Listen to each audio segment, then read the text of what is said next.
All right, good evening, everyone. Welcome to the Committee of the Whole meeting for Monday, March the 24th at 6 p.m. I'd like to remind everyone that this meeting will be recorded for public broadcast. With that, can I get a motion to adopt the agenda for this evening? So moved by Councillor Colwell, seconded by Councillor Thorne. Questions to the motion? See no questions to the motion. All in favor? Aye. Aye. Motion carried. Remind everyone that there's conflict of interest declaration forms in the middle of the table. If you have a conflict on any item this evening, please fill it in with the reason and pass it into the clerk. With that, we'll move on to item number 4, new business. Item 4.1, presentation by Horizon Health Community Health Needs Assessment. We have Amy O'Keefe in present, and we have Lisa Thompson on our Zoom call. Lisa's going to Lisa's going to do the present. Oh, okay. in case there's any questions and there's technology issues, because I presented at the Kodiak last month and there were questions and then we couldn't hear them. So I'm just going to go first. Fly on the wall. All right. Lisa, you've got the floor. Wait. She should be able to unmute herself. I think you're still muted. Just let her click it. Okay. There we go. Okay, great. Just let me know when you want to share it. I'm sharing now. Yeah, you can turn it now. Okay. Go to,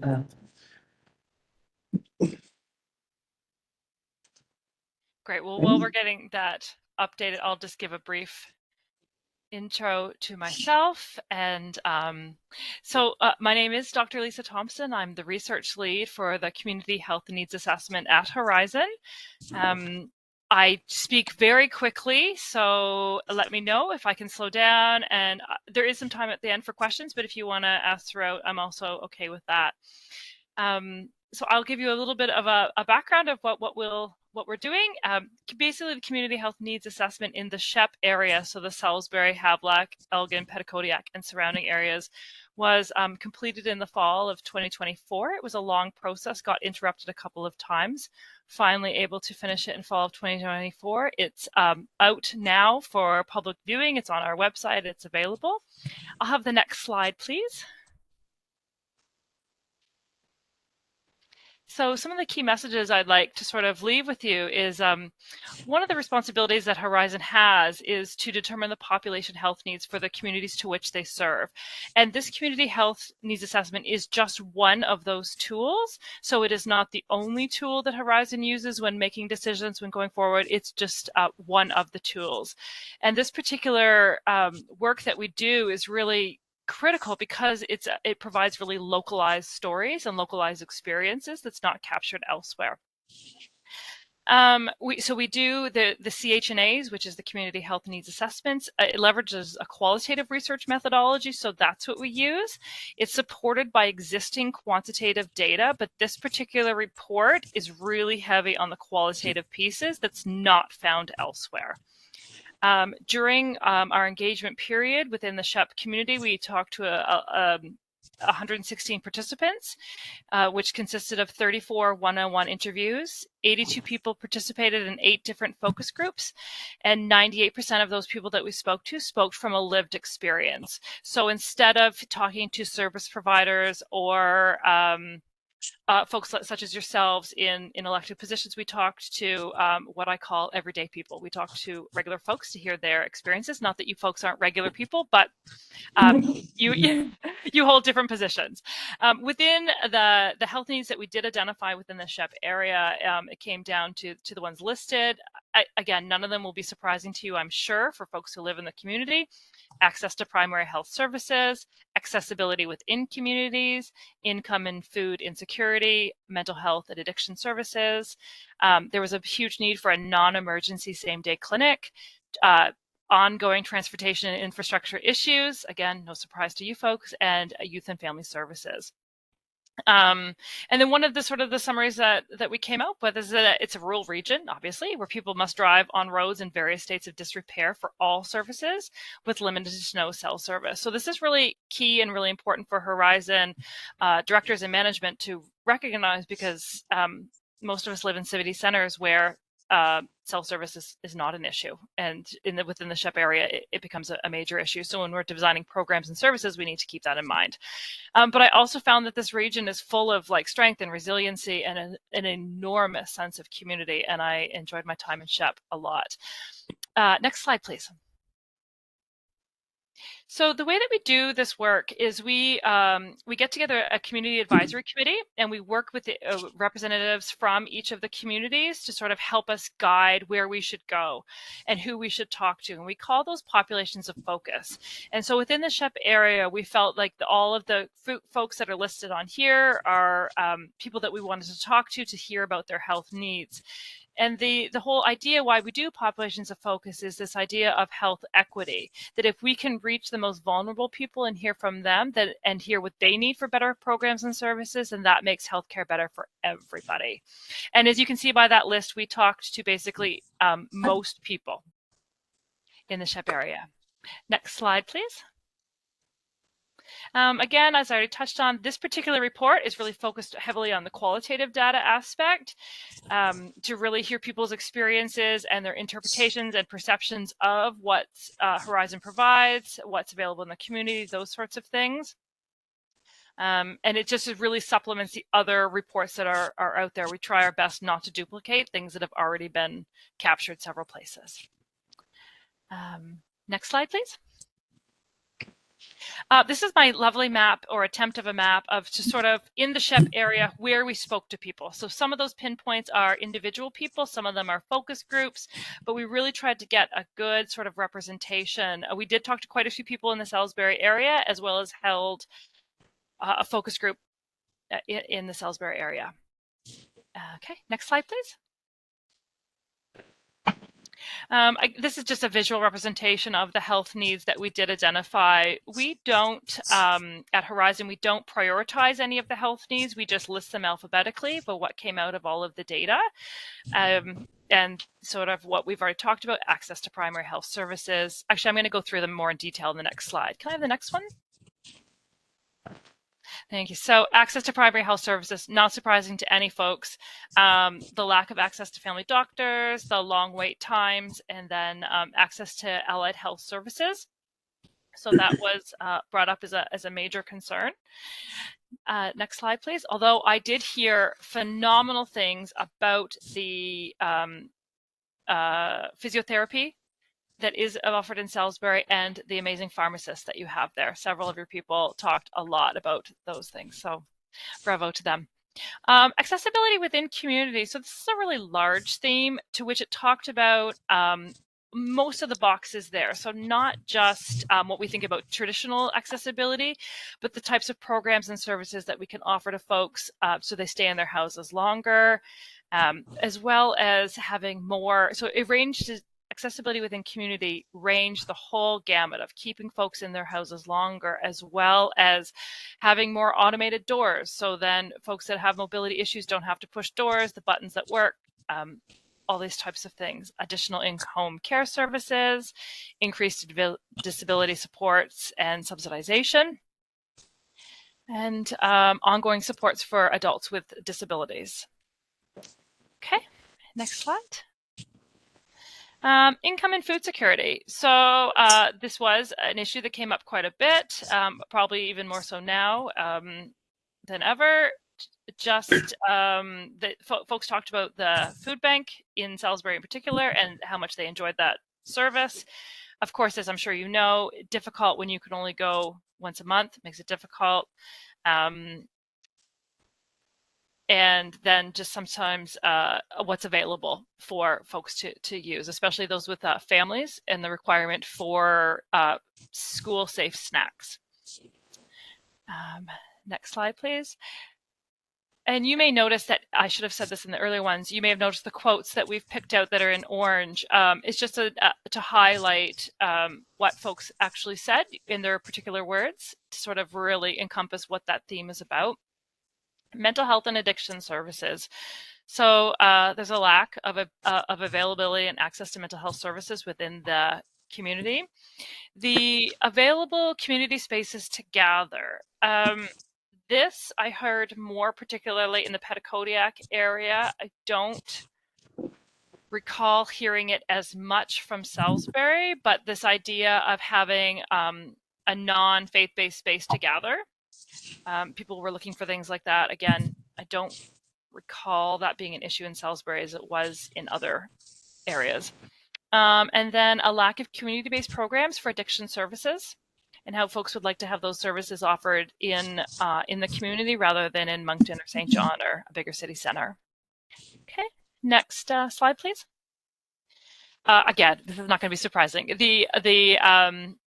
People really needed a non-emergency same-day clinic where folks could get in to see, where it's not a life and death situation, but you need to be seen that day.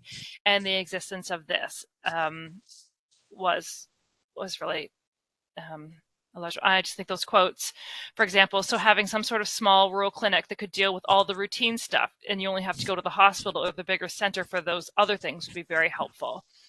And so that was a big one. And the next slide. Transportation and infrastructure, which was one of the more interesting ones. I live in Fredericton, and I had not had the opportunity to travel around the Shep community that much until I did this work. And I never believed when people told me about how the roads were until I got to drive on them myself. And so thank you for that experience. And I'm glad I drove a rental car. I'm just glad it was a rental. And then, so, you know, this is a major concern, as well as the lack of reliable self-service. So this is a public health issue that Horizon is aware of and is looking at seeing different ways that we can partner, solutions where we can find them, and the lack of public transportation options. There is rural rides available in the community, which is well used, potentially not as well funded as it could be, and I think the service could be wider should the resources be there. Huge issues in transportation and infrastructure for sure. Next slide, please. And again, youth and family services. So there was two main things that I heard. And one of them was a sort of a wraparound support for like traditional health that we think about health. So wraparound support for children's health services. And then on the other side of that was recreational programs and services, where some folks felt that there was a lack of year-round recreational opportunities, and a lack of like more affordable recreation and physical options. Of course, big ask was for a rec center in Salisbury. And where I heard more lack of recreation for young families and children was not as much in Salisbury as in the other lying areas, because from what I understand, there's quite a robust recreational program offered within the town of Salisbury. It was more on the outside ones, but there was an ask for a community center, which again, I'm sure it's not surprising for you folks to hear that. Can I have the next slide? So what we do after we collect this data, we put it into a report, we send it up to our management team at Horizon. They look at it, it gets communicated to directors and managers whose work would directly impact what we found in the findings.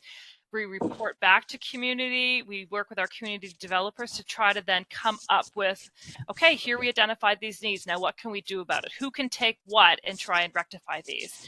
So we have what we call an action and response lead, who is sort of my counterpart, who then takes the report and goes and figures out what people are doing, finds the action, reports on the action, so that we can sort of track these needs over time. So when we come back in 5 years, hopefully sooner, we can say, this is what we found, this is what we did, this is where we are. What else can we work on? So action to date from Horizon on the access to care kind of theme is that, as I'm sure you folks know, a new health center is being built in Petitcodiac, with a new LPN and site coordinator joining that health center in 2025. That lab online bookings is hopefully coming to the Shep area in the future. It's on the docket. It's supposed to be coming. one of the complaints or the frustrations that we did hear a lot in the particular for the Petitcodiac Clinic is that it was really difficult to book an appointment to go there because of the times that the phone were answered. There's no online option currently to book an appointment, and the hours that the phones was being answered was small. So we talked to the health clinic there.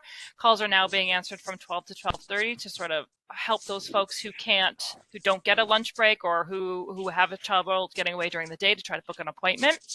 And I did hear rumors that online booking should hopefully be rolled out soon in the Shep area. So folks who do have cell service and are comfortable with that option can do that. Screening clinics out in the community in the Shep area have been offered by UNB nursing students in conjunction with Horizon for both 2024 and 2025. Very successful program that we're super happy to be partnering with UNB for. And staff within the health center have some same-day appointments available for clinic patients at the Petitcodiac Health Center. So these are some of the actions that have been done. Can I have the next slide, please? Within mental health and addictions, they do offer some support groups virtually, and there's a parent of kids with ADHD group being offered right now. Wait list for child psychiatry is about 2 months, and appointments are an option of both in-person and virtual. So we're really trying to solidify those mental health and addiction services for children. Psychologists available for youth and children in the area. We also have one at a time therapy available at the Petitcodiac Clinic. So if folks aren't familiar with that, it's completely free, offered by a mental health counselor. We call it one at a time because there's no commitment. You're not signed up for 6 sessions. You come in, you discuss an issue, you want to come back, you come back. You don't want to, that's okay. Available both in Petitcodiac and here in Salisbury. So she splits her time between the two. And a new pilot program in the Shep area where the nurse practitioner is offering free ADHD assessments. Ooh. Yeah. Next slide, please. In addition, Beyond ADHD also offers low-cost assessments for ADHD. Youth addiction counselors are available within the Shep area. We still have our wait times for addiction. Adult addiction is still a 6-week wait time. Folks are able to access the one at a time therapy if needed while we wait. Both the FACT team and the mobile crisis team from Moncton does go into Shep. So we have some supports. And that is it. So Amy, who is with you, she's our community developer. So she's sort of our eyes and ears on the ground for Horizon, whereas I sort of float above the crowds and go in between communities. Have I left you with any questions?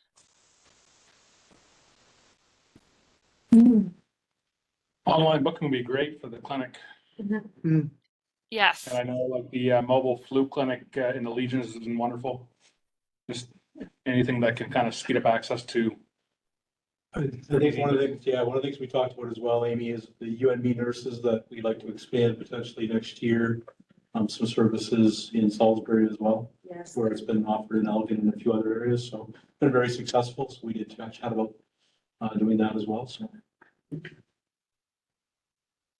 Great. And as well, Joe, this time, we'll look at the tackling for, go ahead, Joe. I don't know that anybody has the answer to this question, but I might as well ask it. So what's the process and what are the chances of getting on-site medical practitioner, clinic, something in Salisbury? That's Joe's discussions that we've been having with Horizon. Separate to this, we have been having discussions, and we're not at a point yet to bring it back to council, but we are exploring and discussing the needs in our area and advocating for. Thank you. I just wanted to add, so that with the group that meets around this, and Amy, correct me if I say anything wrong, but we are going through each time we meet, we will tackle and ensure that we make traction against this report. So that'll be a deliverable that we'll be able to come back regularly to council on to be able to show how action has taken place. To give council a perspective, the last needs assessment was 10 years ago-ish. And out of that needs assessment, that's how we obtained the nurse practitioner in Salisbury. So there is tangible benefits that do come out of this, that we just have to hold ourselves accountable to ensure that we keep driving forward. The other part where we talked about the cell phone service and all the other things that are going on, it was, I was very impressed. And sorry about the roads, that is something we will chat with our MLAs. We're in Fredericton later this week. But out of the group, it was very nice to hear people that were coming into the area. Sometimes we live with things on a daily basis and we get a little bit complacent on it. And by that, to have somebody, groups that come in from outside to listen to our residents' concerns and then take it back, again, from an advocacy perspective. So what was talked about was obviously we're advocating the province on various things. The Union of Municipalities is also advocating for those things. The service commissions are advocating, but to have the layer of the health branch as well advocating on the importance of that, it can only help pay dividends. So I was very impressed by that, by the way. I have a question. Maybe a comment and a question. Maybe I missed a lot of this stuff, so I apologize, but I feel like there's a lot of information in here that we don't have well publicized, or maybe I just don't see it, but like the ADHD assessments and things like that, that is like a large, So that we was, just spent Yeah. $4,000 for a psychoeducational assessment, right? Which is, part of that was just the ADHD Yeah. diagnosis, but there's people I talk to all the time looking for help getting disability tax credit forms and different things like that. So it'd be nice to know like what is offered, I guess. Yeah, and I think we realized when we were doing this process that communication of some of these services, because we all know there's a lot of recreation services in Salisbury, but maybe just how it's communicated is being missed. The same with some of the healthcare services at the clinic. An understanding of what's available to the public versus what's available to folks who are just a patient of the doctors there. Because you can, as a non-patient, still get blood work there and other services. So there's, I think, one of the big needs was communication around some of those things versus the actual. communication and documentation. So the nurses, Yeah. I know that the nurses were meeting with Katie and some different groups to start to document and gather information centralized. And that's one of the things that we continue to identify is that all these new services, how do they get out into the public, keeping in mind that not all residents have access to online data. So we have to think of various methodologies to deliver to them. And some of this should just be sent from the school. Like, there's a lot of needs. There's a lot of Which is needs, online. right? A lot of Yeah. that stuff is very school age appropriate that we could easily get out. But is, Lisa, is the ADHD diagnosis, that's new, right? Is that, did I understand that correctly? That's a new thing as part, Yeah. right? It's new. New, Yeah. like already implemented though? Amy, do you know that? Because it was new to me when I read that. So, like very new. Yeah. Yeah. It's like one at a time, it's been at least 3 years, but the ADHD is the first time hearing of it. Yeah. And we often, to the mayor's point, use this for grant applications, so we always like having the refreshed data, so I'll say thank you to your crew for the work that you do to put the qualitative data together, because it's helpful for us and it helps for us to figure out what we communicate to residents from some of those perspectives too. So. Yeah, as a group, we talked about, obviously, there's 211, but 211 is just so broad. And there's just so much out there that I think we have to constantly be communicating to the public what's available and constantly educating ourselves as well. Yeah, I missed the vote on half of this. I had no idea. I don't know. I don't know if you missed the boat or. No, I don't think you missed the vote. Okay. It's just constantly changing and evolving, so So what's the, People don't necessarily know about a service until they need it Yeah. too, and then, yeah, through that need, they're finding it. is there a way we can communicate to the municipalities when these things are implemented locally? So with the ADHD assessment, I would have thought that would be, but that's not necessarily why. I guess it would be the health center able to share that information So I don't know how they do that. That brings up an interesting point of like, who's responsible Right. for the communication plan? And And I think our communications team at Horizon is very small. I would challenge you just to go to the Integrated Health Center website, because it just takes you to Verizon, and then you gotta dig through to find the Quality Health Center, and then find what services, and it doesn't even really, there's no real instructions, there's no real information as to what's going on, what you can do, what I can access in the, And yeah, that's the first step of Like- accessibility. Is to be is able to knowing find- it's accessible. And But, I yeah, mean, just anything that can speed up accessibility, especially to these clinics, just so you don't have to deal with merge. Like there's everything to get away from merge as much as possible. Mhm. It's just about how fast you can facilitate getting into primary care. maybe if we could find out how long this has been in place for this one service.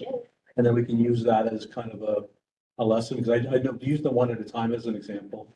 Once that became available, it did get broadcasted out, it did come back from the school. I know as a parent, And we're gonna be doing some community presentations on accessing healthcare services before. which is coming up, yeah. So that's coming up in April. So there'll be one in each of the SHEP areas. We're always happy to, like, and we do that regularly. That's a good example of the one at a time therapy is to, because sometimes people don't necessarily follow if even those that are online may not follow Verizon's updates, and it can be hard when there's province-wide updates and whatnot. So we generally, when we're informed of those things, we'll distribute them through our channels as well, which I think can be helpful. But so we oftentimes, Amy or through the action committee will bring things up that we'll include, but there's always ways to increase them. Healthier people are cheaper. It's just easier. It's just easier for everything. It's straightforward. Yeah, like if you had a simple one-stop shop of where you go to find out what services are available would be really helpful, because like you said, people only ask about the services when they need them. And sometimes it's difficult to find it. Like you gotta go digging through a website. If you're not real technically savvy, you're not gonna find those. And, you know, like the one at a time counseling service, like we had to use that not too long ago, and it was, wasn't anything I remembered, but when we called to make an appointment, they said, "Oh, did you know?" But I didn't think that there was that available around, so. Yeah, and 211, if you call, you get to speak to a navigator who helps you navigate that, so you're not yet necessarily using a search tool. And they can translate it in 150 languages, so we do really encourage people to update their information on 211. And that's the challenge. 211 has been broadcast for all needs for people to contact. But we were at a session in Riverview, there was about 100 seniors there. And we asked how many people were aware of 211. And 2 hands went up. Yeah, so there are, like, in terms of rural communities, there are a lot of rural communities working on their own resources. The challenge is keeping those up to date because phone numbers and addresses and details change. More often than we think, it's like a full-time job to do that kind of upkeep. But I know like Three Rivers are working on one and Fundy Albert just did one. But yeah, it's one I think through our discussions have found that it's a multi-pronged approach in terms of how we communicate information. In terms of using internet and paper. Additional questions? Thank you, it's great work. Dr. Thompson, thank you very much. And Amy, as Right. always. Thank you for the we'll see you in a opportunity. couple weeks. Thank you. Thank you very much. Thanks. Drive safe. Okay. With that, we'll move on to item 4.2, public presentation zoning bylaw consolidation. Ms. Bickford here. Thank you. It's becoming a regular occurrence, so Soon. we'll just put you on the regular docket. Just wait till got a presentation, just so you don't have to look at me for this whole thing. Make it a little bit more entertaining to at least, you see? You do all the, it's backwards, right? Is that right? Like, yeah. Bear with me then when I. Here they are. I heard that. Okay.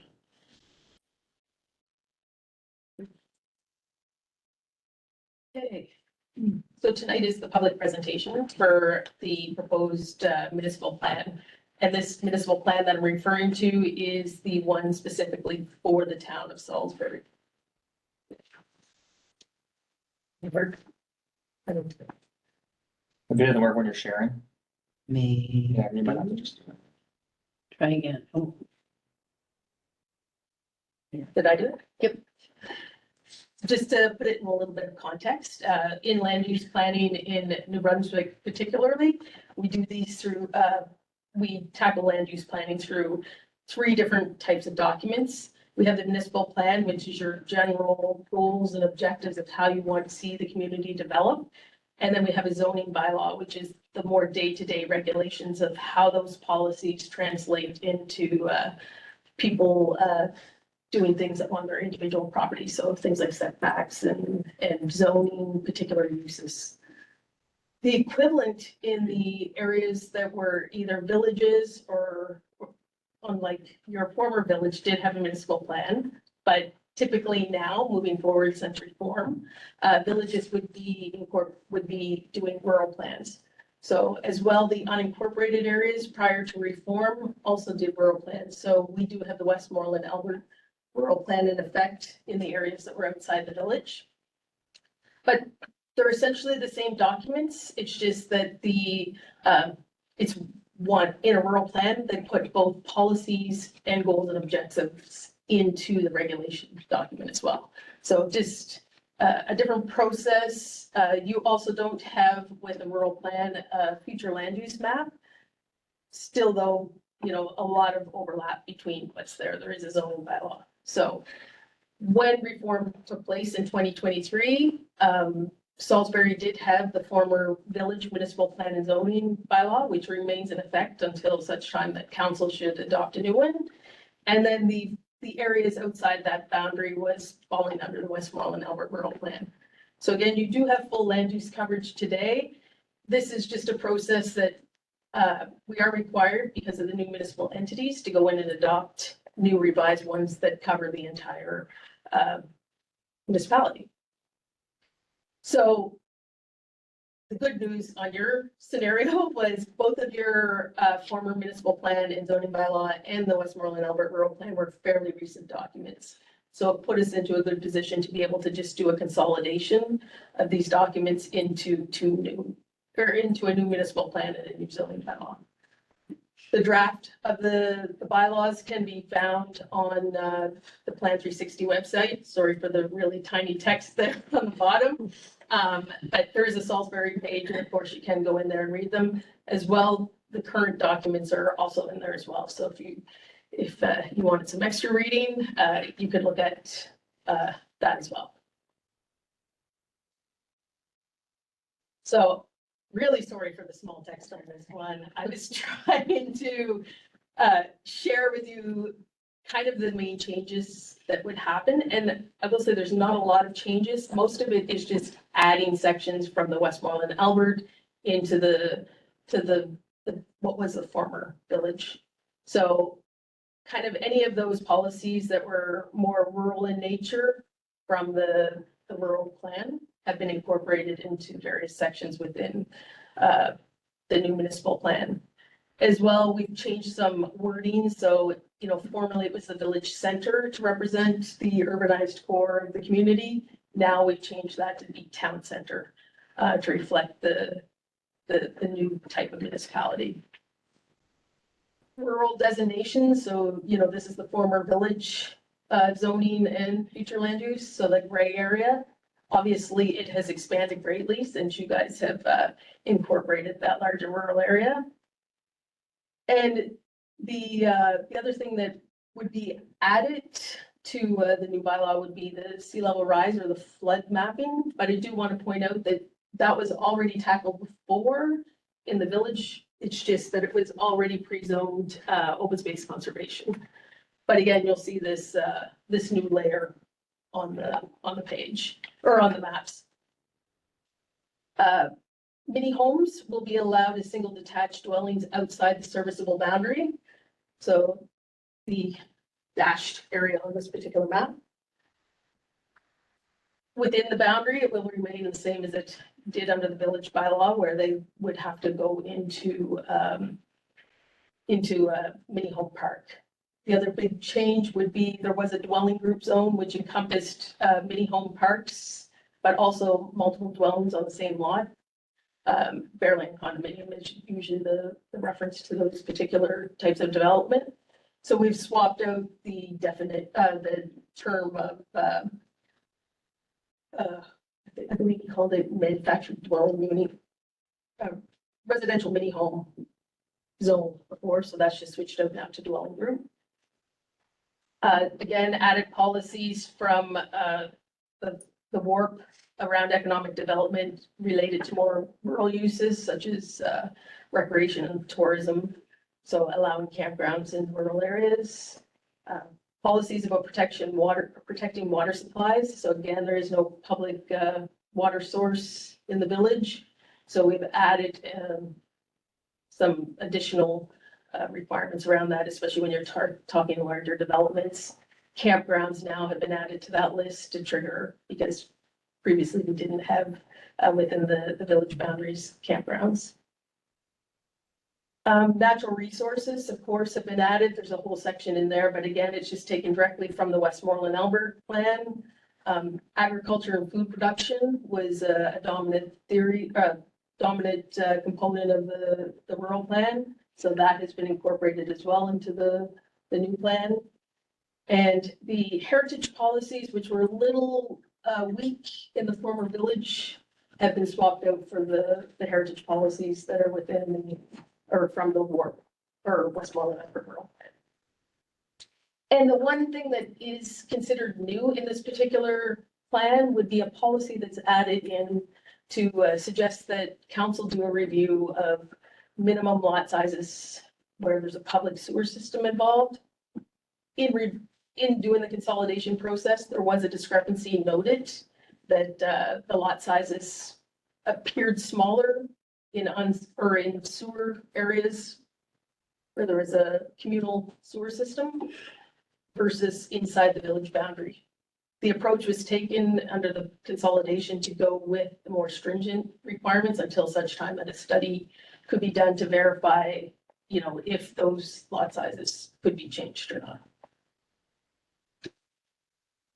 This is kind of a zoom in of your future land use map. So that light green being the rural designation that I was referring to, it makes up a large portion of the community, as you can see. The colored center is, you know, where that most urbanized center of the community is occurring. And that is also where the public sewer system is in place. I threw this map in just because I wanted to talk a little bit about that boundary and servicing. It does get attached to the zoning map as part of it, but I just really wanted to focus on that is the area that can be serviced by gravity fed systems. And we also have on that map some in that former village area, we had identified some future road network connections. So those would still remain in place in the new document. This shows on the hydrographic map, the former one was part of the municipal plan. The boundary, the hydrographic map is the one that's part of the zoning bylaw. And I just wanted to show kind of that potential flood area, which is that hatched darker blue along the Petitcodiac. And then you'll see the 30-meter buffers along the water courses and wetlands that are currently in place. So just to wrap up, a public presentation is a requirement under the Community Planning Act before council considers adopting a municipal plan or any changes to a municipal plan. The advertisement has been placed that has said tonight is a public presentation. So council's formal announcement that you are undertaking this process. And it also provides a 30-day period for the public to write in comments on the proposed plan as well. The big one that is the most interest to most people is the public hearing of objections. That's where we will actually present the municipal plan and zoning bylaw together. And that would be the opportunity for the public to speak for or against the proposed new documents. And that has been set for April 28th at 6 p.m. at the council's committee of the whole meeting. And that concludes the public presentation. Your questions? I have one kind of clarifying question. In the inset serviceable boundary, it looks smaller than what's there. It looks like the area above the highway is not included. Part of it is not included in the Okay. boundary, so The purple's not today. the line actually cuts right around Okay. here. So some of those last highway commercial zone properties actually are not following along the street frontage, they're cutting more of a diagonal into the connection. Additional questions? Joe? You good? Those for John? I'm just trying to look it up. Yeah. Isn't the election on the 28th? Yes. Is that a good day to have this? That's our regular scheduled committee of the whole meeting. We have to figure that out too. We were going back and forth a little bit today on that. No, we've been chatting about it. Yeah. Where the motion was passed, how does that work?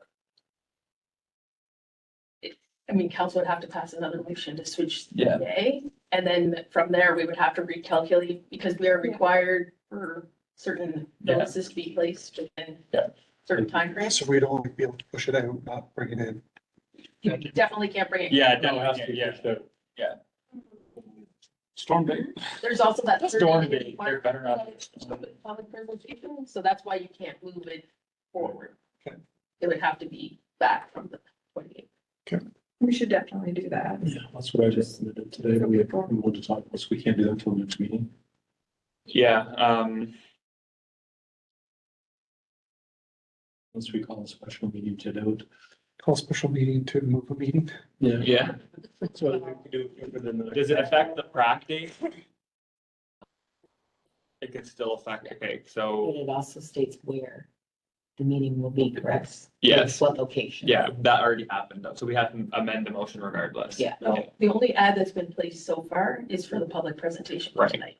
Your next ad, I believe, goes out on April 2nd, Okay, which would be for public hearing. So if you're contemplating not doing that, then we would need to know before that ad gets placed. We have to call a special council. Yeah. Which we could do. I would say maybe we just reconvene, because we have to figure out our committee of the whole meeting, we had that same conversation today, regardless, so, can we do that? Can we reconvene and have a special meeting if needed to move the special meeting, or to move, special meeting to move the meeting?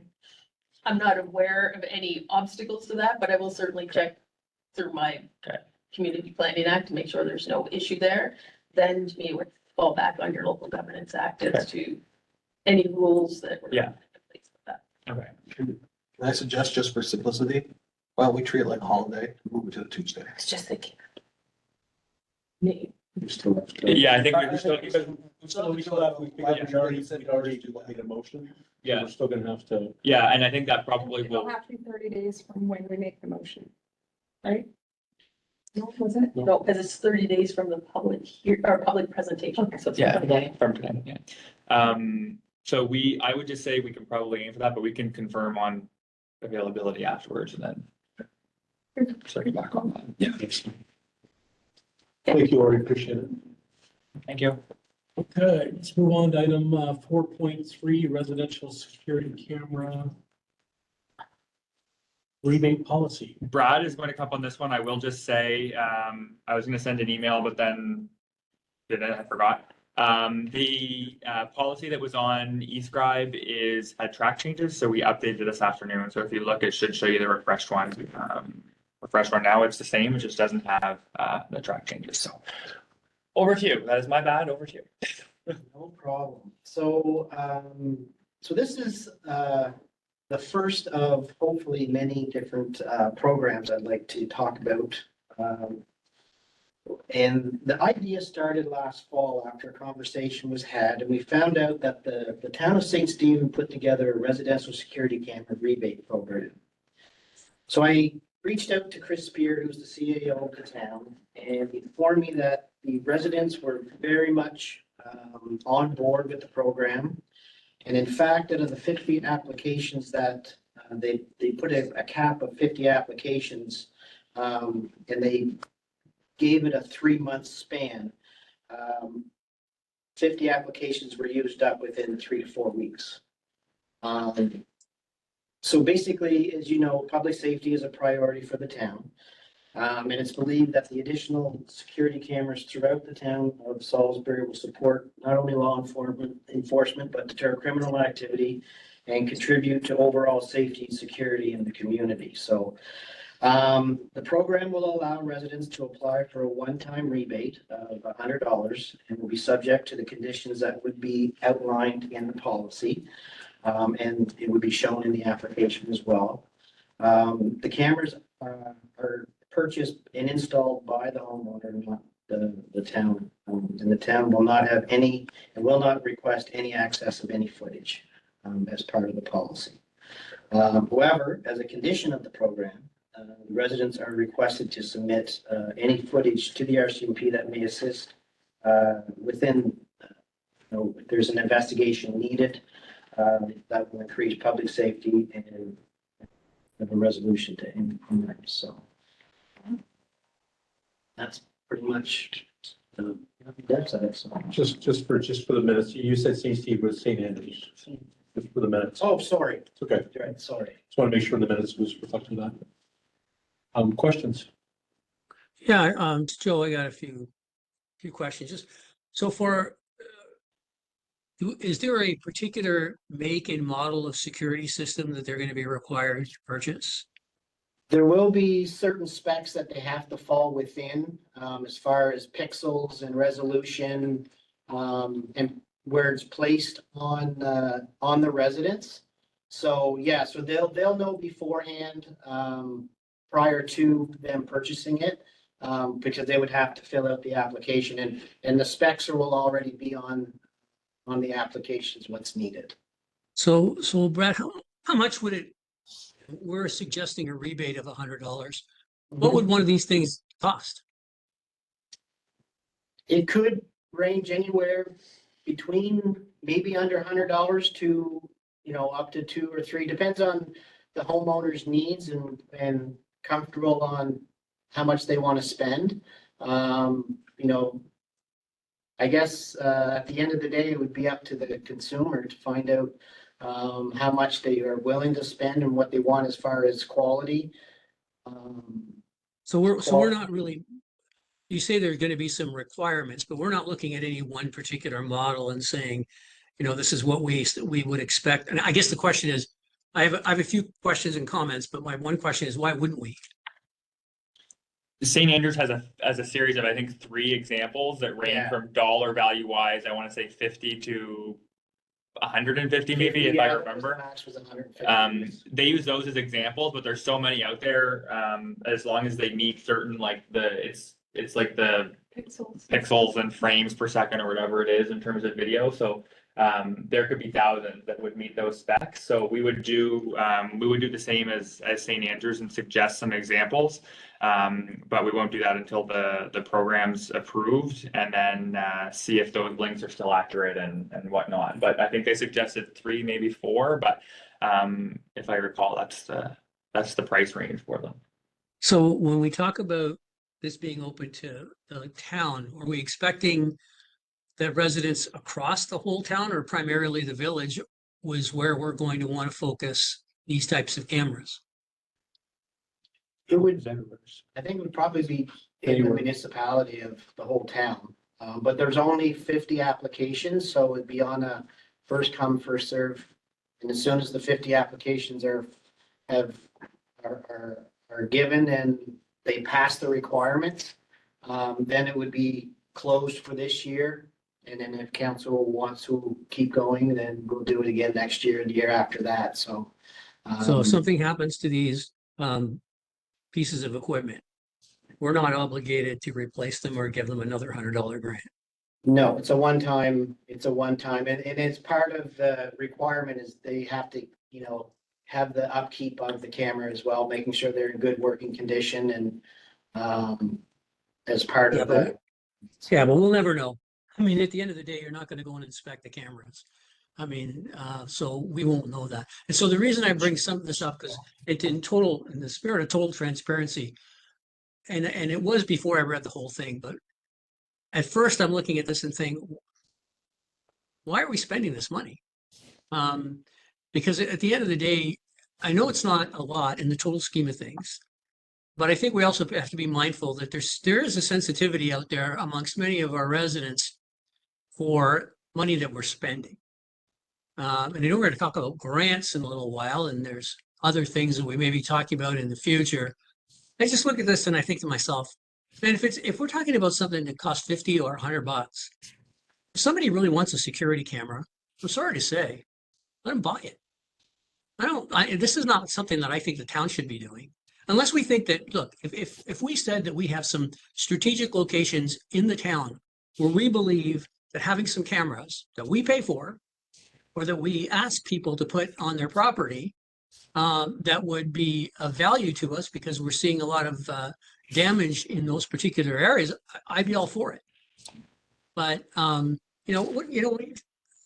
just not keen on, first of all, setting ourselves up for potential criticism, because it's not going to be, the $1 million thing that we all believe is the best thing for the town and that we get support for. It's and I know it wasn't your intent, Brad. Don't get me wrong. I'm not trying to pick on you, but when you say this is one of a number of programs we want to look at, my spider sense goes, oh no, like $5,000 here and $6,000 there and $2,000 here, and I don't know.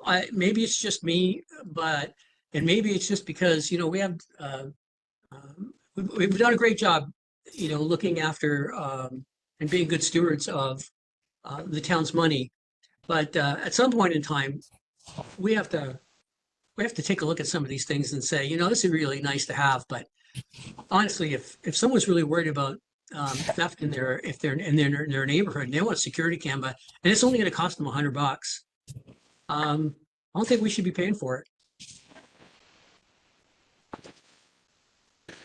When you spoke with St. Andrews, did they have any examples of where RCMP used this to pursue a conviction? At the time when when I talked to Mr. Spear, the program was still new, so it'd only been in effect for 3 or 4 months at that time, because I think their cutoff was July, August, September or something. They kind of put it later. So there wasn't enough, they didn't have any data to see if they used it, if it came into play at that time. I guess the question is, obviously they went through they had quite a few people uptake on this, but I guess the feeling from St. Andrews or anybody be, if we're at least giving an alternative to safety, that I don't think we would sell that many cameras normally. And by that's a lot of cameras in St. Andrews to hit 5,000. So to me, the uptake on that, at least the public, because the public wants to do something. The public is frustrated right now about security, by everything going on. It's almost a little bit of hope. Yes, it's only $100, but again, getting back to people are struggling. That might be the difference in them getting it or not. Well, I think to Joe's point, just writing checks to everybody, I agree with him in that respect, that we have to be somewhat judicious with our funds. Question is, what is the goal we're trying to achieve? And if it's to coordinate the application of cameras across the municipality to facilitate any of the RCMP's goals as well, then to me, that makes more sense than just to willy-nilly allow anybody who applies for a camera to have. Yeah. This is more to do with what areas are we trying to look at intersections for traffic incidents, like no different than a dash cam on your vehicle or whatever equipment, just to help facilitate any of the needs of the community for dealing with any traffic violations, any kind of suspicious vehicles. And that's where I think talking to the RCMP as to what some of the issues in this area are and what cameras would do to address some of those specific issues, if there's certain areas that should be looked into for that. I don't know enough about to say one way or the other. I'm saying, I'd like to see us spend funds wisely, but also in the most efficient manner possible to achieve the goals we're trying to set out. So rather you could have 10 people all in a row, living next to each other, apply. Well, you have And 50. that would be an efficient use of 10 cameras. Exactly. Like, I guess my point is, if we got a problem and we really believe it's the right thing to do, then I totally agree with John. Let's figure out where we strategically put some cameras and we have them there and we have them available. But I'm not a big fan of doing these kinds of things, to be honest with you, where we're just, we're given money, which is one thing that is the residents care about how we use their money. B, there's no follow-up. We're not gonna check to see whether those cameras are still in use after 3 or 4 months. We're not doing anything. The bigger issue is Austin gonna watch all of these camera feeds all day long? Or is Trevor, like, who's actually going, like, what is the No, goal? we don't have access, we don't have access to That's my these point, fees. but that's my point. Like, do we want our own feeds that we can watch? Well, we For had one those, reason or the another? council said take them We, down. we, we, Exactly. we made. So, that's my point. What is the goal we're trying to achieve? I think the goal in St. Andrews was to give the public a sense of working collaboratively as a community towards a safer community. I would argue, For individuals that could not Yeah. afford the cameras. but I'd argue the simplest thing to do is to buy dummy ones and put them up everywhere I would think and say nothing about it. that, In my opinion, or intermingle 10 dummy ones with one good one. when we first started going through this, the first thing I thought of was, oh, look at us helping people feel safe and protect their own homes versus everybody else's. So I don't know that we're looking at it the right way. Like, I see this more as an individual. If I was living alone in the middle of nowhere, whether I capture somebody else's criminal or not, I mean, my own personal safety as a resident, I think it would be, That's what it's for. right, we didn't say that yet. So we need to make sure that we're, like, if that's what our goal is, that's a whole different conversation than if the goal is to help fight crime across the community, right? Mhm. Am I wrong? I don't know, I think I agree with Joe, though, when you say it that way, like, Right. go buy your own. Yeah, security go camera. buy your own camera. I mean, to me, that's the argument for buying your own camera. You're not wrong. You know? It's just more of it's a grant. The reason we have grants are for people that potentially can't purchase these things. So Right. maybe there's a different process for applying that is more like our, it's not just the first 50. It should be going to the people that, if we're not going to be strategically placing them someplace, it should be based on needs and those needs being financial. My Again, opinion. I go back to the ball field. The ball field had cameras. It didn't stop anything. We caught some. So, yeah, yes. We're not gonna talk And about we all know that if it's not over $5,000, they're not even gonna pay any attention to it. If someone steals something, I mean, I have friends of mine that are hunters that had video of people stealing stuff at their camp. They knew who it was. Police still didn't do anything. Exactly. That's an interesting point. And that's the issue. What is the goal we're trying to achieve with this? I think we could probably argue that on any subject, though. Yes. Like, there's for and against, right? Like, I see this, if this is that was the first place I went, was, this is great, because there are people that would likely probably wish they could feel a little safer. First place I went was, if we're gonna hand this stuff over to RCMP, if the homeowner is gonna do that, people hated that when we did. Yeah, but that, We're not- that we're would, not the homeowners. I know, but like, but that would. it's gonna come back and look like it's us doing it. But- Okay, I don't know. But that's part of the expectation is that if the RCMP requires it, that the. No, you can't enforce it. You can't make somebody. Hand that over? But isn't, Can't do it. Isn't that what we're doing by giving them $100? Is we're forcing them to give it over? How are you gonna enforce that? I don't know, you'd make them sign an agreement. it depends Yeah, but- what our purpose Brad's is. gonna go. If our purpose is to help residents feel safe and whatever, we can't force them to do anything. Right. If it's to collaborate and stuff, then yes, right? So I think we can't force anybody to do anything anyways. But I would prefer to see this more of a people that feel like they would like to have them and need them for their Would you own like safety. Brad to get more information from St. Andrews, or would you just want to go from one way to the other? Yeah, what are our thoughts? Because we've allocated grant funding, which is our next topic, based on the budget, the direction of the budget in November or whenever that was. So we need direction on what the preferences. So is the money allocated specifically for this program, or is it just in the grant budget? We increased the grant budget by 5,000 for this program, yeah. It doesn't mean that it can't go to grants to ABC Group, but that budget is there. Would there be anything additional you'd like Brad to get, or are you guys ready just to say yes or no? You know, as far as I'm concerned, I'm ready to vote if we're going to.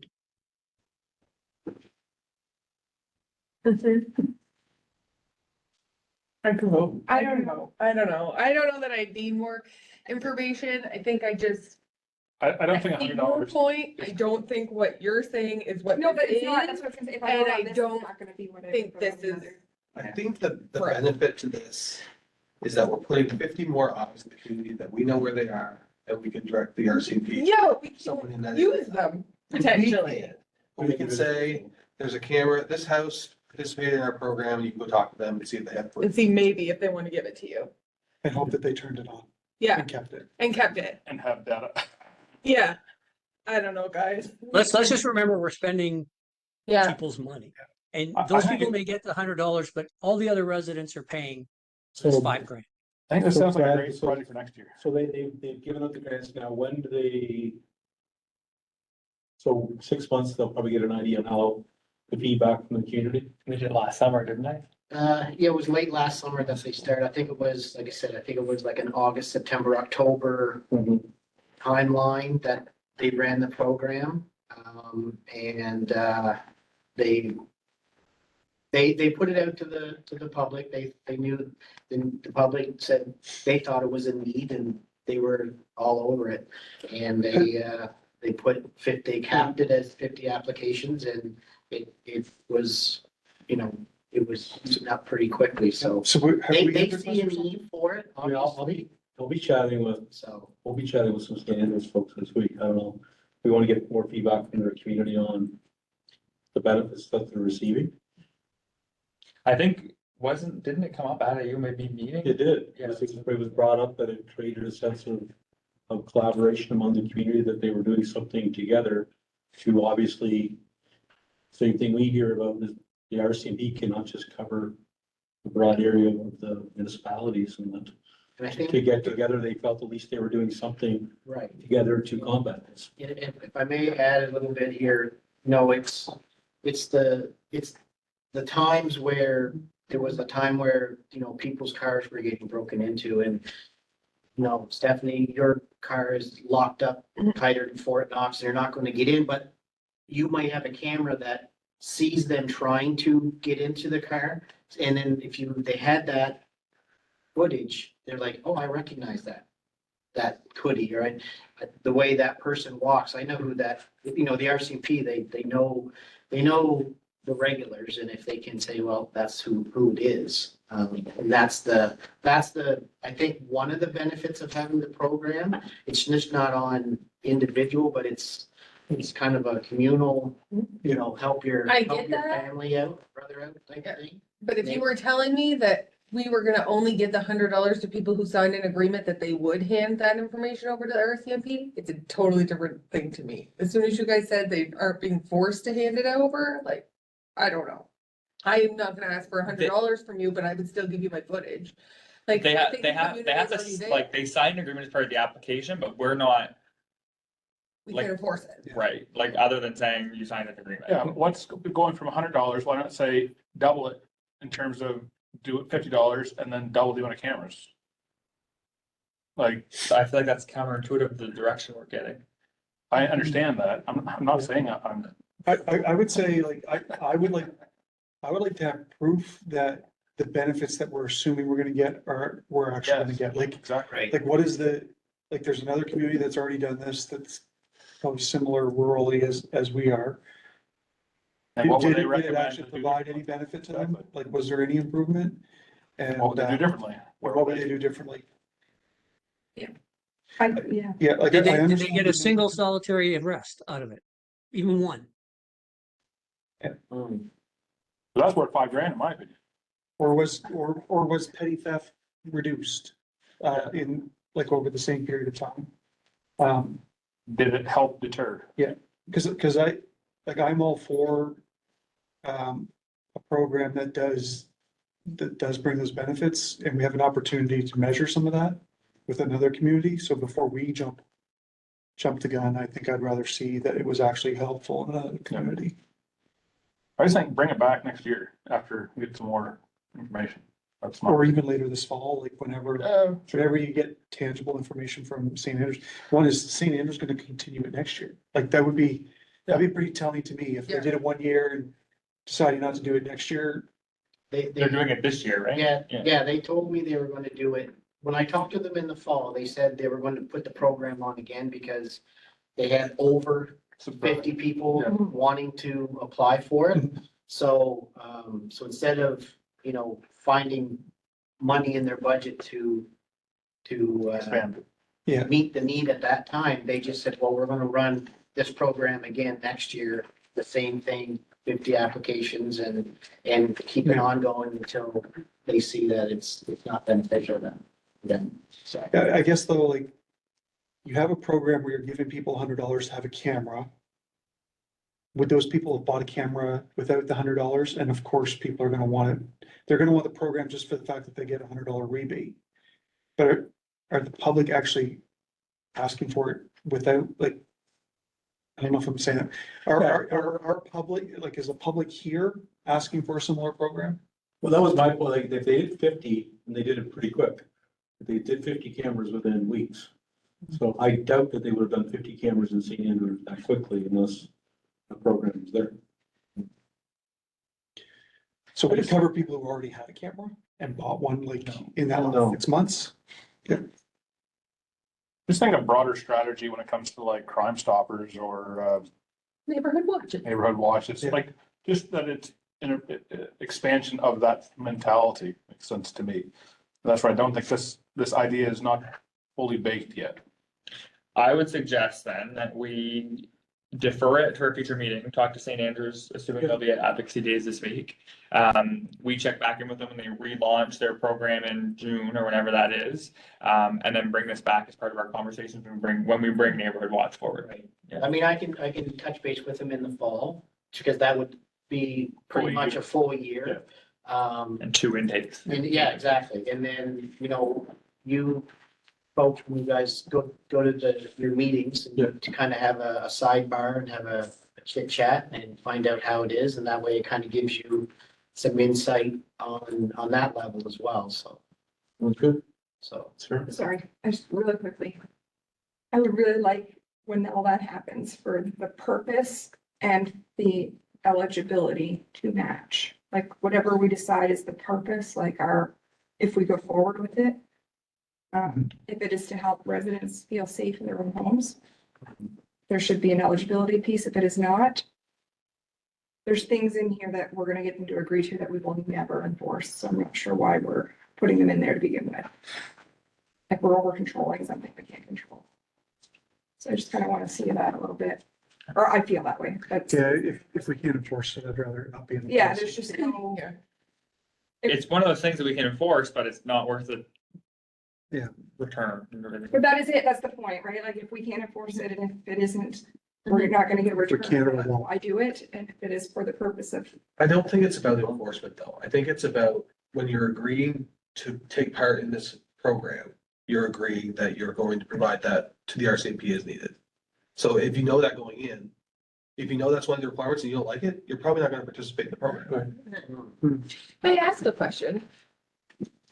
In the realm of neighborhood watches, let's just say, are we allowed to maybe ask residents to let us know if they have security cameras that we could direct the RCMP to if needed? Like, could we just like compile a little Like a database voluntary fee? Absolutely. on a voluntary basis? And then it's like a digital neighborhood watch where you've said that, yes, you can send them my way if you know something has happened in this area. yeah. It's a good question and it's on my to-do list as far as, I am working with the RCMP to set up a time to talk about a community watch program or citizens on patrol. I have a list, 2 pages long of questions of how the program works and making sure that it may, see if it fits the needs of the community. So, again, it's trying to fit time into to work out a meeting and get together. So, I know Austin and I have been talking for months, trying to coordinate and, somebody who used to take it over is not doing it anymore, then they have a new person doing it, trying to get their mail and, so. And that's where I see the 5,000 might be better spent coordinating a lot of this stuff. Yeah.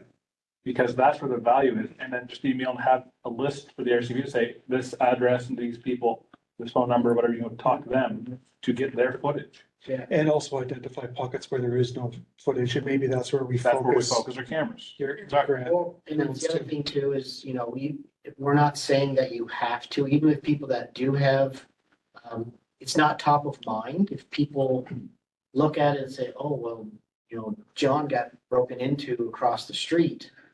I don't think they have it in their mind of saying, I wonder what my video, what my camera picked up, right? Unless. I disagree. I think Yeah, people. all they did was check the cameras when they were in the neighborhood. But as part of the National Crime Prevention And post Council. it. And post it. Is the 80% of the burglars said they would be deterred from committing a crime if they knew or saw that the homeowner had cameras outside. They would think twice if they wouldn't, right? So. We're gonna get someone to post some tripods at the end of the street. Yeah, I would imagine that the whole idea would be to put the camera somewhere where they may not necessarily be seen, in which case they wouldn't know. Or are you gonna just put them out? Maybe John's right. Maybe we should have 1,000 fake cameras and just have them out visible for everybody to see, so. It's mixed in with 100 real ones. Exactly. Yeah. Yeah, That's exactly. what they do in Netherlands. They have radar cameras for speeding. They don't have, cops don't deal with it anymore. But they only put the camera in every so often. So the box is there, but you don't know if there's a camera in there or not. So every one of them looks like they could be, and you have to make sure not to speed past them because the camera could be in taking pictures. The Netherlands are way ahead of us. Exactly. Brad, you have direction on that? Is that our direction? Does that make sense? Is everybody okay with it? I would say yes. I'm not ready for this. Yeah. I don't think it's. It's a great idea. I like the concept in theory. Needs a little bit more time than the other. Yeah. Fine too, as they said. Exactly. Thank you, sir. Thank you. Moving on to item 4.4, 2025 grant application. So I'll give a quick reminder just on process wise, with respect to the town's grant policy. So actually, I think it was the year before last that we approved the town's and municipalities grant policy to administer all the requests that we get from community groups. As part of this, it essentially earmarks a timeline or a process where we process multi-year requests. So generally for 5-year agreements as part of our budget deliberations. And then it also includes a requirement that we earmark at least $2,000 of our annual grant program to what we call one-time requests of $250 or less. So those are the ones that we approve much quicker. And for those that have been on council for a while, you'll recall that that's kind of the essence as to why the grant policy was introduced, to make sure that we don't have countless $250 requests coming to every council meeting. We can process them much quicker. So that, just from a timing or reminder perspective on the timing, as to how that process or the policy guides the process. Fast forward to budget deliberations last year, we had a handful of grant applications discussed. We were late getting our numbers from the province. We were late being able to approve our budget last fall, which then led council to defer the applications that we had to a future meeting, which is what we are discussing this evening. So we have 4 applications to discuss. 3 of them are multi-year. Council also requested to consider an allocation for the school specifically outside of our application process, which is included in here. We recommended amounts based on the requests, which are the same that was presented to council as part of our budget presentation in the fall. The remaining amount of our grant budget would be just over 7,000 basically from our 2025 budget. And the essence of kind of the summary, I should say, of what we have this evening is 5,000 for the one-time request and 8,500 for the multi-year request. And then we do have, just of note, we have 2 requests that are from the same applicant, which is the school, that's coming at the April council meeting that would be outside of our proposed allocation for them, just based on the fact that we're kind of processing the request right now. And then pending approval from council, regardless of what the decision may be, so yay, nay, changing amounts, leaving amounts, what have you, we would draft agreements for the multi-year recipients and have the agreements themselves ratified at our April council meeting. And the one-time request as well, you'll see in the CRF, we have essentially noted that the town may consider an additional increase just based on other funding that they may or may not get. Just because their intent was to apply for other funding programs and they, to our knowledge, haven't secured any of that yet. So that will depend on what they proceed with for that proposed one-time project. So with that, there's other details. We can answer specific questions on the specific applicants or the applications, or there's a recommendation on the floor. We could ask questions, we have to recommend. Yeah, motion and then, yeah. I move that council approve the grant request recommendations as proposed and direct administration to formalize the grant agreements for ratification at an upcoming meeting of council. I'll second. It's moved by Councillor Colwell, second by Deputy Mayor Linus, and now let's move on to questions.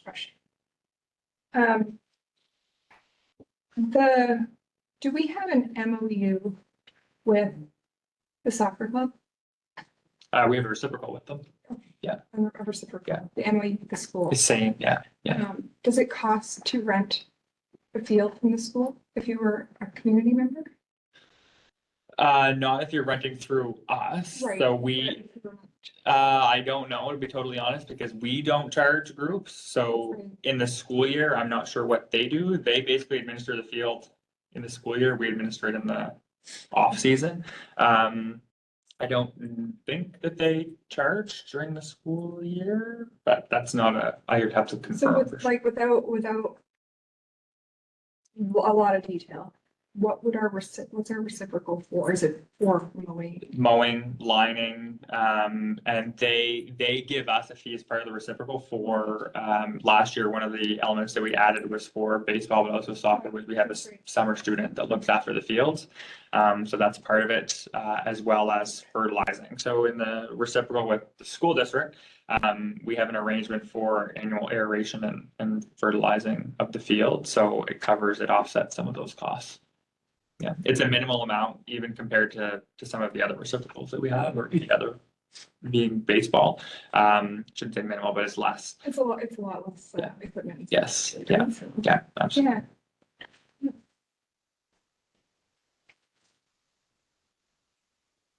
It's interesting, some of I think we need to get consistent on those things, right? Like making sure we're not. In the school one, that's to replace like the grants that we give at graduation time? No, that's in addition to those. So the bursaries are separate. We already have an agreement for that, a multi-year agreement. So that would be to essentially replace the one-off requests that we get. Last year, like half of them were from the school. Okay. And the intent would be to give a student body, whatever that the school chooses that to be. They have a few like student groups or leadership groups that they would have some sort of say in that process. Okay. As opposed to just coming to council. Essentially give them the funds they would administer. Right. Yeah, which is better. It is. Yeah. Right. I agree. Additional questions? Mhm. With that, all in favor, giving council move forward, we will vote on it at our next meeting. We still need to vote on, because there was a Yeah, motion. so all in favor. Yeah.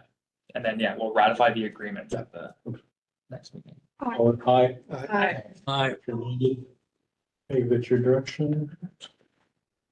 So, I'm sorry, I have one question, but not about this. Were we gonna ask them to, like, the groups to start coming in and do presentations for the grant that we've given? Yes, so what was the direction, unless we misunderstood, was for when we signed multi-year agreements, we would include that as part of like the reporting piece that they're encouraged to share. All of the multi-year applicants have presented to council for this intake in some capacity. Yeah. In some capacity. I'm sorry I interrupted. Yeah, or we've updated like in the case, no, Tri-County was here too. Tri-County was here. Yeah, I was gonna say we've updated council in some sort of capacity in terms of what they're. I think Council Thorny as well, even around, there's some students in Ottawa right now. It'd be great to hear back from them on. Those are one time. I know, it'd still be great to hear back from them on. Yeah. The impact, a little bit of that we've had. I mean, I had parents this weekend that were very happy that they came up to say thank you, that our council funded students. Even if they wrote a little letter and said, this is what we did, Yeah. kind of thing.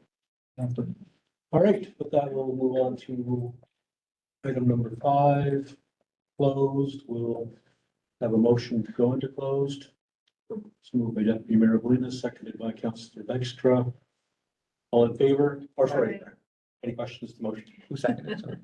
Dykstra. Dykstra.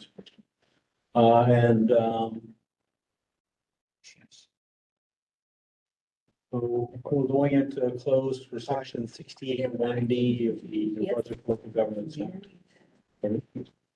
Motion carried. Motion carried.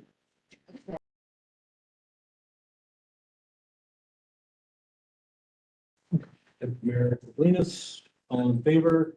Let me enter back in. All right, we're entered back into the regular council session. We'll now move on to item number 6, mayor and councillor statements / inquiries. I have nothing. Does anybody else, council have anything to? I just want to say that we attended the Zone 2 meeting, some of us, and it was super, super fantastic, very informative. It was a great session, and as always, our mayor is bragging about all the great things that happen in Salisbury, so thank you. And you always do a great job selling Salisbury. Selling sunset, like the real estate show. It's Yeah. Like selling sunset. a real estate show. Let's get it. Yeah, thank you for Councillor Bannister, Deputy Mayor Galina, and Councillor Flint for attending. It was, we had deputy mayors and councillors from 12 communities and 40 people in attendance. So it's always nice to bring people into the community and show what we have. But yeah, good point. Anything else additional? It's snowing outside yet, Joe? Yes, it is. Okay, with that, Oh, move to adjourn. so moved by Councillor Thorne, second by Councillor Bannister. All in favor? Okay. Aye. Everybody drive home safely.